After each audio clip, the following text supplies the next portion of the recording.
And boom, got that going. Now I gotta go find me a little Torco dog, a anchorless pirate ghost puppy. I think What that's. puppy? But you're an anchorless pirate ghost puppy. Did I miss Beast?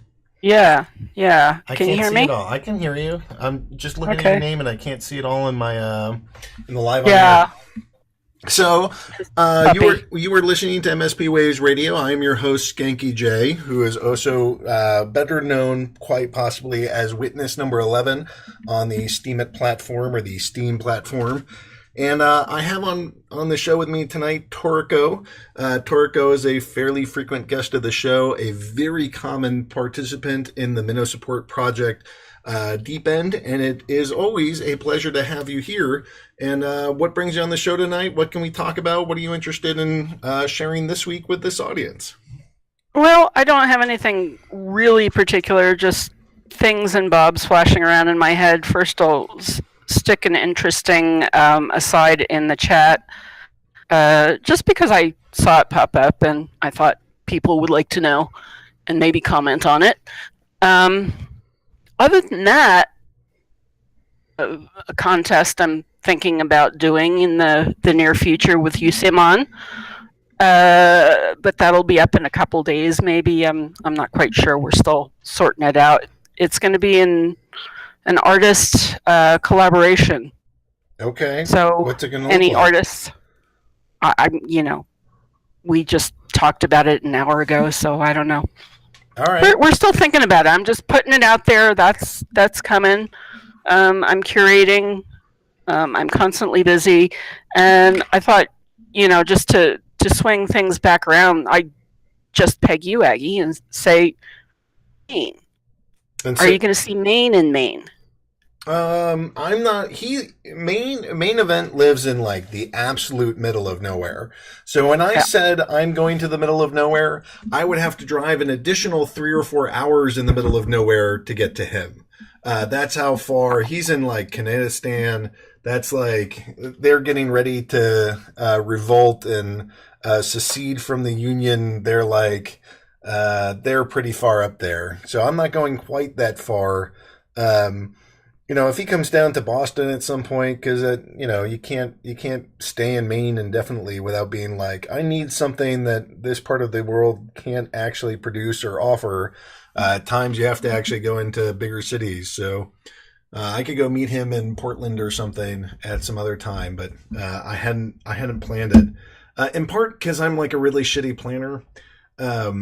Like I do a lot of things all the time, and a lot of them are I'm just flying by the seat of my pants. Maybe that doesn't surprise everybody, but no, I've known about this trip for like a week, and I still haven't booked hotels. I still haven't done anything.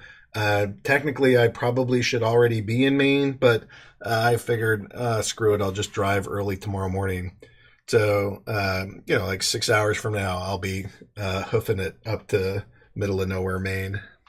So why are you actually going? Are you bringing the family, or is this No, this business? is business. I work in higher ed sales. There are schools up in Maine that I need to go visit. They're smaller, New England private schools and or private universities or colleges, and I'll go visit them, talk to some faculty, and my job is basically um, the past 10 years, my job has just been talk to nerds, but now I'm hiring this whole team to go talk to nerds. So now I get to manage that. But while managing it, I'm still not just a coach, but the player. So I'm still in the field and I'm still working with schools and still trying to get them to purchase curriculum materials that will better help students learn. And I've written about this somewhat. I'm part of the education industry, but it drives me insane. Like they don't tell you in the admissions meetings that like one in two kids is going to fail, and not only are they going to fail out of school, but they're going to fail out of school with like $30,000-$40,000 worth of debt, and then you won't have a college degree to help you pay that off. So you're going to have $40,000 in debt on top of your normal life expenses. And that's just not part of the pitch. And so things like that get me really upset and mad. And so I sell digital tools that I think will enable students to learn better. And I've been a college professor, I've been a high school teacher. Like, education is pretty important to me, and not being a debt slave is incredibly important to me. So I work in higher ed tech sales, but it's a very like consultative sale where I'm working professor by professor to say, hey, did you know that there's better ways to teach your classes than the ways that you've been doing it for the last 30 years? Um, Excellent. so that's what I do for a living. And on top of all the Steam It stuff I'm doing, on top of the kids that I'm raising, I actually do have a full time job as well, and it's travel heavy. So that's why I'm going up to Maine. I hear you. I actually can identify that as a person who was one of those people who was one of these 8-year degree dropouts. Oh God! And I must have gone to about probably a dozen different schools here and there. Some seriously, some not so seriously. Smart thing I did was I didn't go to schools that I had to pay a lot of debt on. So Yeah, I mean that could have been a fortune. These days, that would cost you like tens, if not in the hundreds of thousands of dollars to do. So, yeah, that doesn't sound. That really doesn't sound doable anymore. Although kids still do it, but they don't. Like they also don't tell you in the admissions meetings that like, hey, here's your financial aid. By the way, even if you declare bankruptcy, you can't get rid of this. No matter what you do, you get to remain a debt slave for the rest of your life. So party hard, enjoy it, but there's going to be a bill collector that comes at the end of this. right, and I definitely did not get that speech because I think I might have made a different decision on the loans that I did take out. Yeah, they don't And I tell would you have been more that. serious. They don't tell you.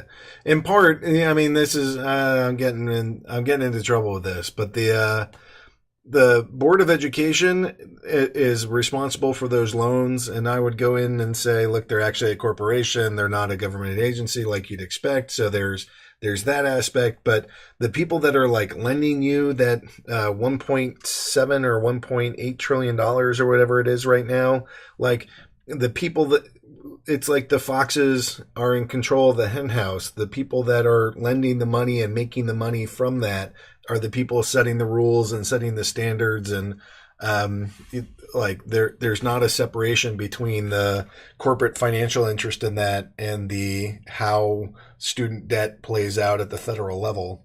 And so to me, it's very purposeful. And like, if I keep going further into this, maybe I should stop because I don't know where all my audience is at here. But but things are bad, and they're bad in part because, like, the government goes and they're like, okay, what we're going to do is we're going to make debt really easy, and everybody can go get access to that. And then they give a little wink to all the colleges, and what the colleges do. Before, school cost, 5 or 10 grand, and then here's all this easy money that the students now have access to. And then instead of being like, oh, this is great, the students now have access to this money and it's easier for people to go to college, we'll just keep things the same. They didn't do that. They all raised tuition by like $18,000 because they knew that the kids had this $18,000 chunk plus that 5 to 10 that they had already been paying forever.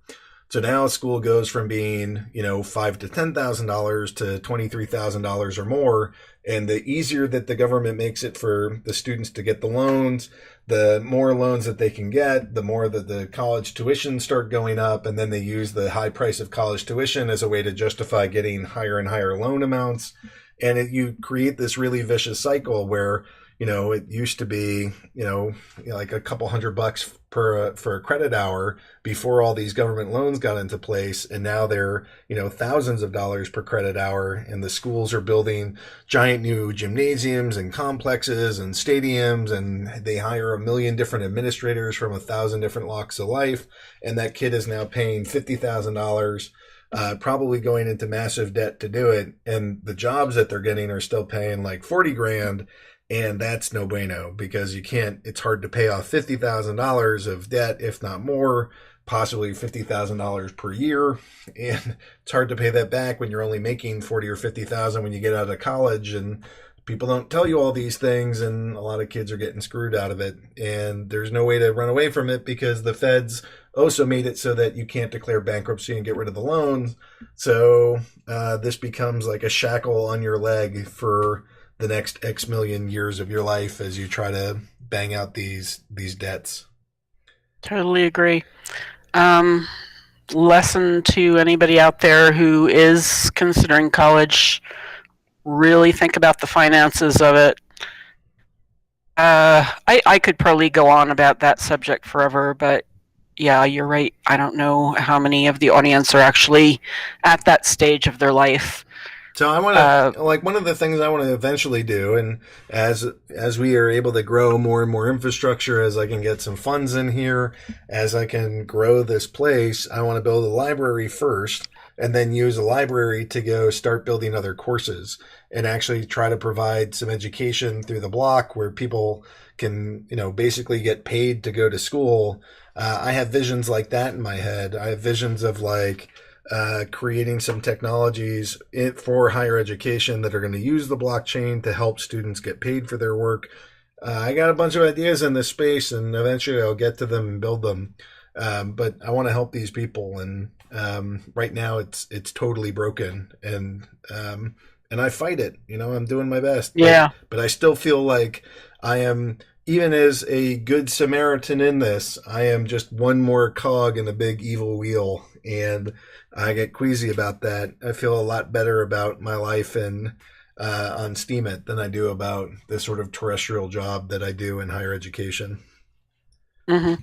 You know what I think is also, there was this huge move when I was a kid from getting just like a technical job or a handyman job or, plumber, carpenter type of thing into moving into something higher educational.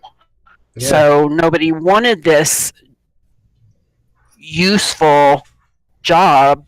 They wanted something that they could make tons of money about, a doctor, lawyer, blah, blah, blah. And now we don't really have any solid training for, which I think is sad.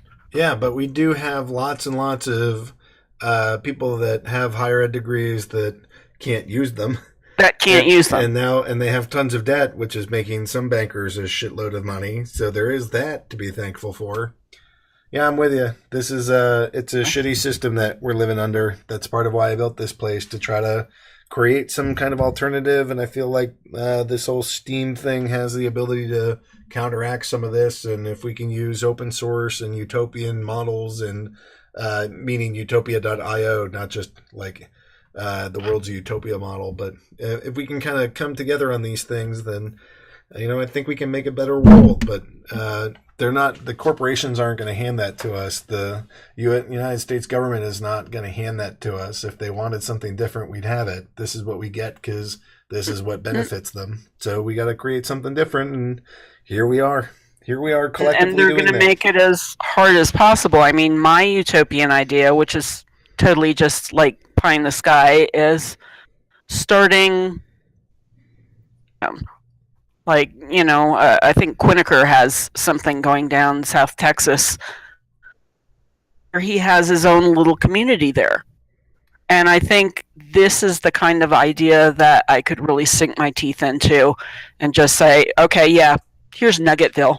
No more nuggets, damn it.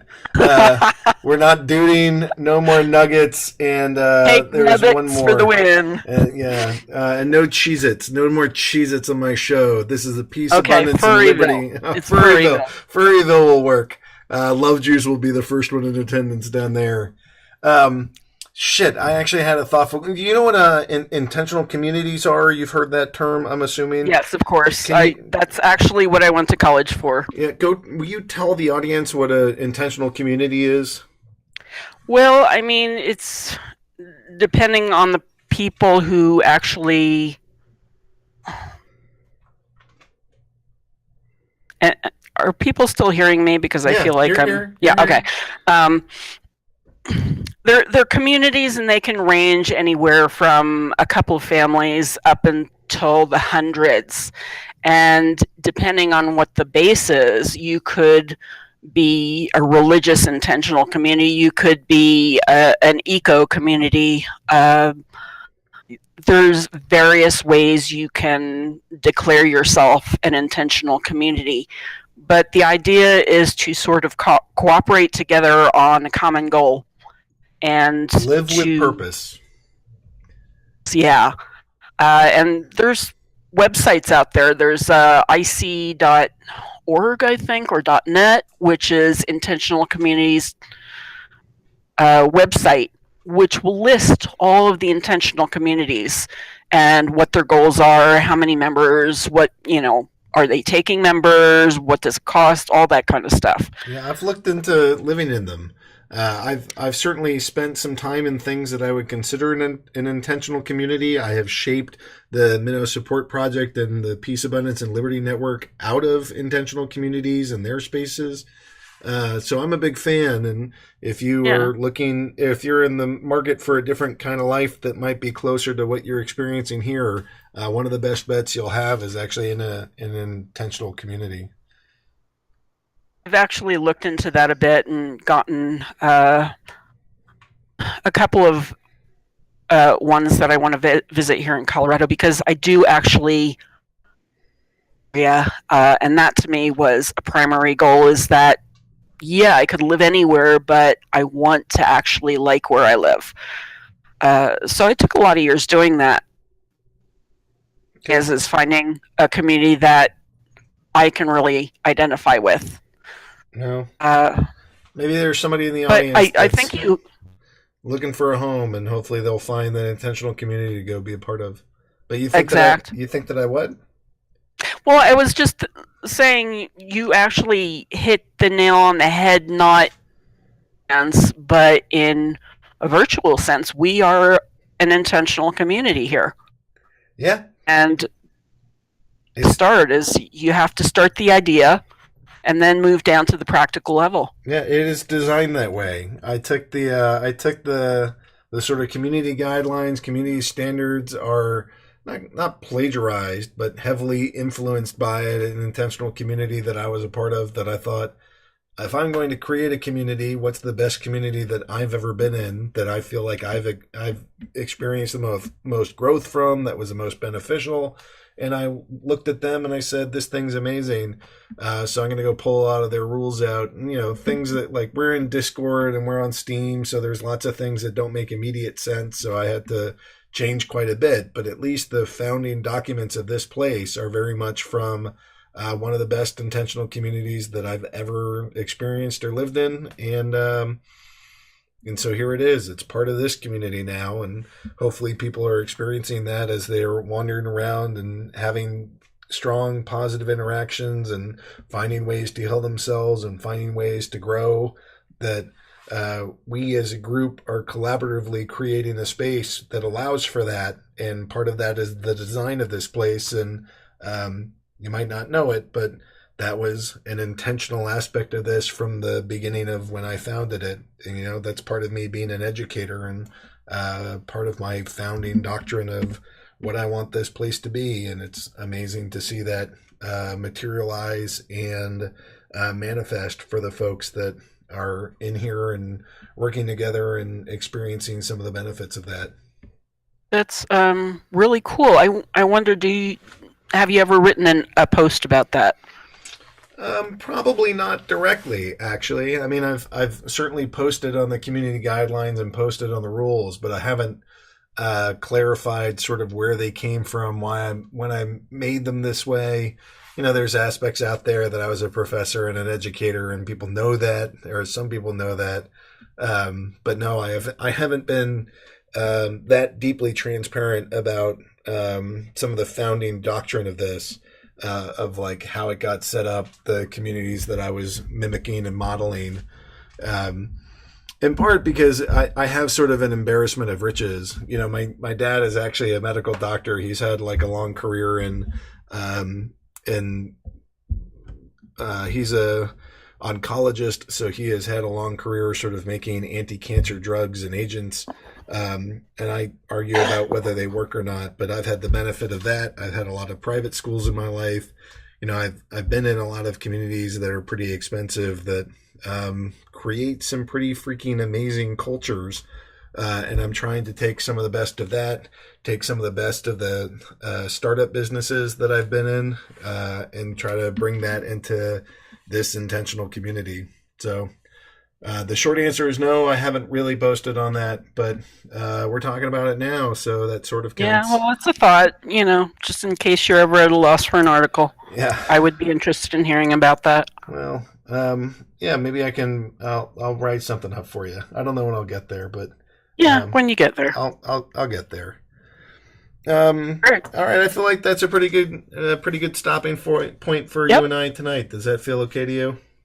Yeah, All right. I'm gonna go more about nuggets. more about nuggets.